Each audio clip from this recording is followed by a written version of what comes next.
ప్రపంచంలో అనేక వింత ప్రదేశాలున్నాయి. అవి ఇంతకుముందు నివాస యోగ్యాలు.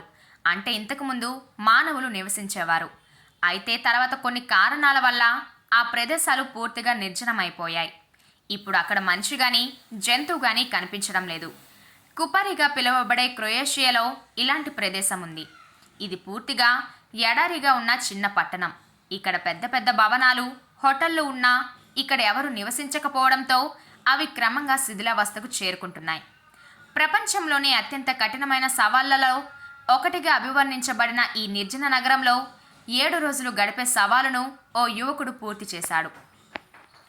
వాస్తవానికి 1990లలో క్రొయేషియన్ స్వాతంత్ర యుద్ధంలో నగరం భారీగా బాంబు దాడికి గురైంది. దీని కారణంగా ఇక్కడ నివసిస్తున్న ప్రజలందరూ నగరాన్ని ఖాళీ చేసి పారిపోయారు. వారు మళ్ళీ ఇక్కడికి తిరిగి రాలేదు. రీసెంట్గా సోషల్ మీడియాలో మిస్టర్ బీస్ట్గా పిలుచుకునే జిమ్మీ డొనాల్డ్సన్, అతని స్నేహితులు కొందరు 7 రోజులుగా ఈ నగరంలోనే గడిపేందుకు ప్రయత్నించారు. నగరంలోని ఓ బిల్డింగ్ పైన వీరిని వదిలేశారు. అయితే వారికి ఆహార పదార్థాలు విరివిగా ఇవ్వడంతో పాటు వారికి ఎలాంటి ఇబ్బందులు కలగకుండా స్లీపింగ్ బ్యాగ్స్ కూడా ఇచ్చారు. నివేదికల ప్రకారం ఛాలెంజ్ మొదటి రోజు జిమ్మీ అతని స్నేహితులు తెరిచి ఉన్న భవనం పైన తమ స్థావరాన్ని ఏర్పాటు చేసుకున్నారు. అలాంటి పరిస్థితుల్లో రాత్రి వేళల్లో చలిని ఎదుర్కోవాల్సి వచ్చింది. రాత్రి అద్దాలు పగులుతున్న శబ్దం కూడా విని భయపడ్డారు. అయితే ఆ తర్వాత టీంలోని 2 సభ్యులు నీటి సరఫరాలో ఇబ్బంది ఏర్పడ్డాయని చెప్పడంతో ఛాలెంజ్ను మధ్యలోనే వదిలేశారు.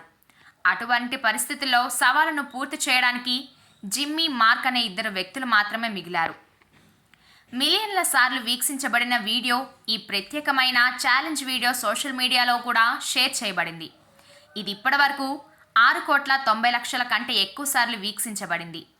వీడియోను చూస్తూ ఇది నిజంగా చాలా కష్టమైన ఛాలెంజ్ అని ఒకరు చెబుతుండగా, మిస్టర్ బీస్ట్ ఈ నిర్జన నగరాన్ని పునరుద్ధరించాలి, తద్వారా ప్రజలు మళ్ళీ ఇక్కడ నివసించవచ్చు అని ఒకరు అంటున్నారు.